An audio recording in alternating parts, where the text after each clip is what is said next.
Herzlich willkommen zu einem neuen Video. Heute zeige ich euch ein Rezept für selbstgemachten Eierlikör. Dafür als erstes 100 Gramm Puderzucker, 200 Milliliter Milch, 200 Milliliter Sahne und das Mark einer Vanilleschote in einen Topf geben.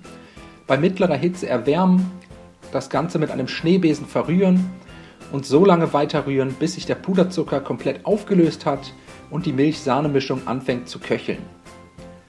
Sobald es köchelt, den Topf vom Herd ziehen und kurz zur Seite stellen. Als nächstes weitere 100 Gramm Puderzucker und 8 Eigelb in eine Rührschüssel geben. Eigelb und Puderzucker anschließend mit einem Schneebesen kräftig verrühren. Alternativ könntet ihr das Ganze hier auch mit einem Mixer machen. Und so lange weiter mixen, bis sich der Puderzucker komplett aufgelöst hat und die Masse deutlich heller geworden ist.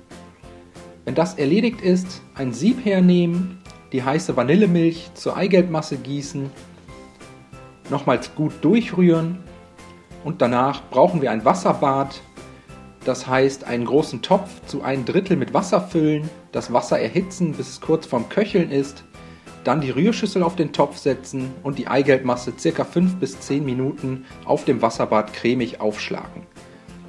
Achtet darauf, dass der Schüsselboden das Wasser im Topf nicht berührt und auch immer schön am Rand rühren, damit sich nichts daran absetzen kann, bis die Eigelbmasse anfängt anzudicken.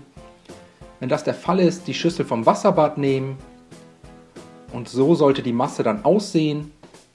Die Eigelbmasse sollte auf einem Löffelrücken kleben bleiben und beim Draufpusten Wellen bilden. Zum Schluss fehlt nur noch der Alkohol, 250 Milliliter Weinbrand dazu gießen, alternativ Korn oder Rum. Alles einmal gut umrühren und den Eierlikör anschließend mit Hilfe eines Trichters in passende Flaschen umfüllen. Heiß abgefüllt und im Kühlschrank gelagert, hält sich der Eierlikör mehrere Monate. Ich hoffe, euch hat das Video gefallen. Ich wünsche euch ein frohes Osterfest. Viel Spaß beim Nachmachen. Bis zum nächsten Mal.